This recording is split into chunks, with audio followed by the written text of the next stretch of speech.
나이와 건강을 우려한 영국 왕실로부터 은퇴 후 좋은 조건을 제안받지만 오히려 리빙스턴 군은 사랑하는 아프리카에서 죽겠다며 엄청난 책 판매 수익금으로 선교를 준비해 더 깊은 오지로 찾아 들어가게 된다.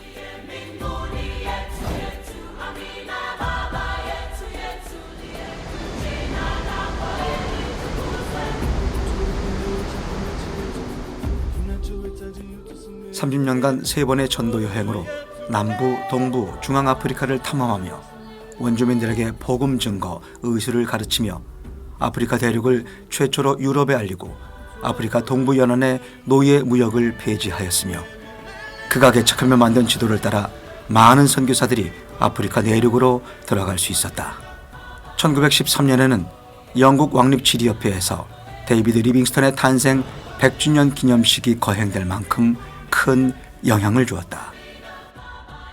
선교에 있어서 민족에 대한 정보가 필수적이었다. 데이비드가 위대한 선교사로 우리에게 알려지는 것은 바로 이 정보를 제공하는 개척 선교사였다는 것이다. 그가 제공한 정보에 반응한 수많은 사람들이 일어나면서 아프리카 선교가 성공적으로 이루어질 수 있었던 것이다.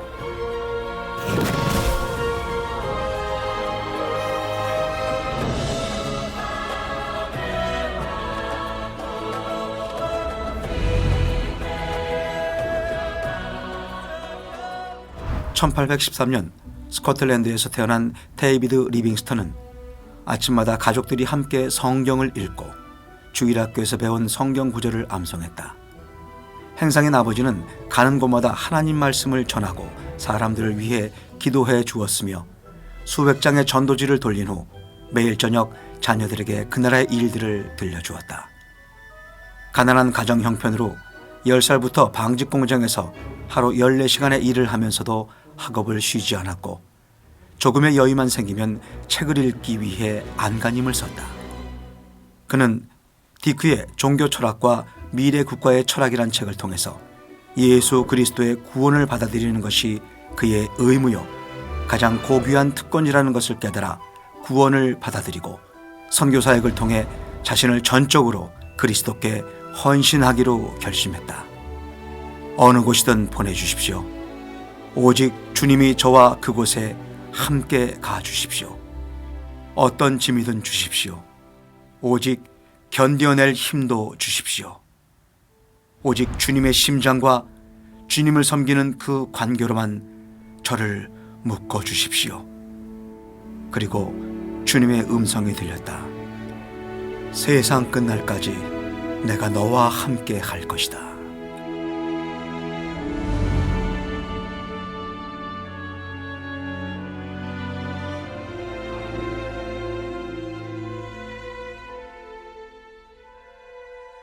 어느 날 주일 예배 때 목사님이 중국에 많은 선교사가 필요하고 의학을 공부하고 오는 것이 가장 도움이 된다는 찰스 박사의 편지를 읽어주셨다.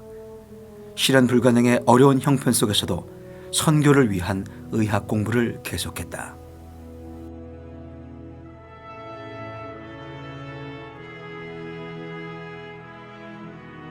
공장에서 일하고 대학에서 신학과 의학 등을 공부하며 할 수 있는 한 모든 지식과 기술을 배우고자 했다.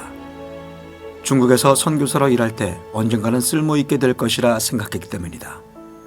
대학 수료 시 편한 생활의 교사 제안을 받고도 중국 선교의 뜻을 지켰지만 1839년 아편 전쟁으로 인하여 7년을 준비한 중국 대신 서인도 제도로 파송될 계획이었다. 그러던 중 아프리카 남부에서 선교하는 모페 선교사와의 뜻밖의 만남을 통해 내지의 중앙까지는 들어가 보지 못했지만 북쪽의 광활한 평야를 바라보고 있으면 가끔 수천 개의 마을에서 연기가 솟아오르는 게 보인다. 그 마을들은 아직 어느 선교사도 밟아보지 못한 미지의 땅이다 라는 말을 듣고 그때부터 그렇다면 아프리카는 복음을 들어야 할 수많은 사람이 살고 있는 거대한 선교지구나. 지도에도 없고 복음이 미치지 못한 마을, 미 개척지를 향해 나아가고 싶은 열정이 타올랐다. 데이비드는 백인의 무덤 아프리카 선교를 새롭게 결심한다.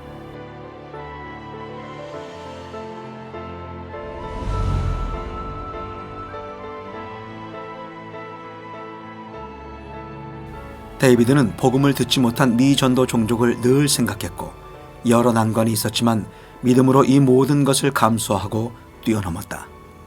모든 것을 하나님께 맡긴 채 아프리카를 횡단하며 새롭게 발견한 곳을 지도에 그려놓고 그들에게 한 번도 듣지 못한 복음을 전하는 것이 그의 사명이었다.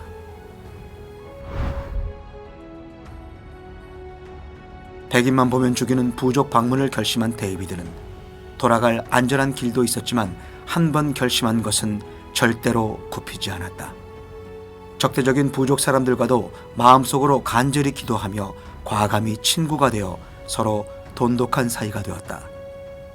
데이비드는 동역자가 된 아프리카인들처럼 현지인들을 훈련해서 아프리카 부족들에게 복음을 전하는 것이 가장 효과적인 선교라는 확신이 들었다. 그래서 어떤 선교사보다 현지인들과 잘 어울렸고 현지어도 빨리 배워 복음을 전하며 현지의 관습에도 잘 적응했다. 선교사에게 있어서도 좀 더 주도권을 주려 했고 훈련 과정을 열어 그들 스스로 전도자가 되기를 희망했다. 어느 날 아이들이 열병에 걸렸을 때 토인들이 다 함께 하나님께 기도드리는 모습을 본 데이비드는 하나님의 존재조차 몰랐던 야만적인 사람들이 스스로 하나님께 기도를 하는 것을 보고 하나님께 감사를 드리게 됐다.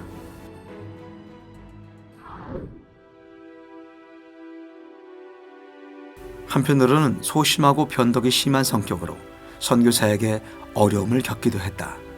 남아프리카 선교의 책임자 모페 선교사의 사위가 되면서 같이 사역하던 로저 선교사와의 갈등 속에 이토록 광대한 미개척지인 아프리카에 있음에도 비좁고 외딴 곳에서 날마다 내 신경이나 긁어대는 동료와 있어야 한다니. 이 문제를 놓고 기도하던 데이비드는 자신이 지금의 선교 기지를 떠나는 것이 좋겠다는 결정을 내린 뒤 사역에 큰 도움을 준 세킬라 추장이 지역 복음화의 문을 여는 열쇠일지 모른다고 생각해 가족과 함께 추장의 동네로 이주했다. 이후 추장은 회심하여 데이비드의 12년 아프리카 선교의 첫 영접자가 되고 날마다 성경을 읽으며 신실한 신자가 되어 리빙스톤의 사역을 돕게 된다.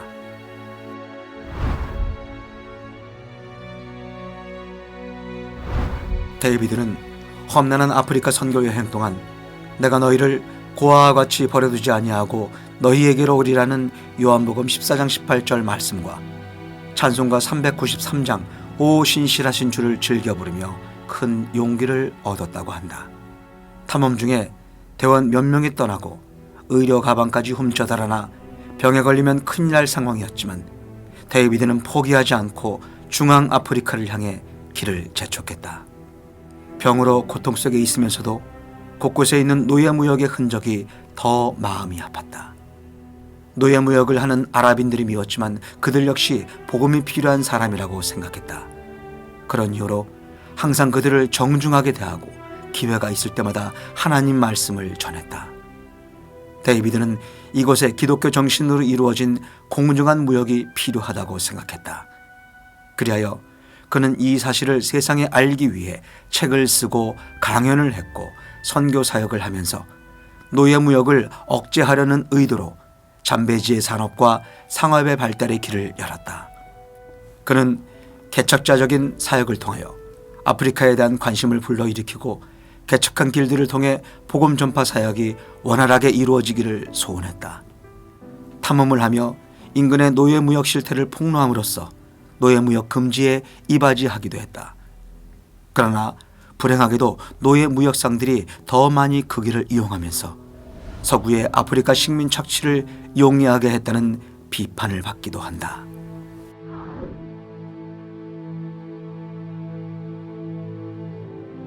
하나님께서 내 봉사를 받으셨다면 내 인생은 나의 사역이 끝나는 날까지 하나님의 놀라우신 인도하에 있게 될 것이다.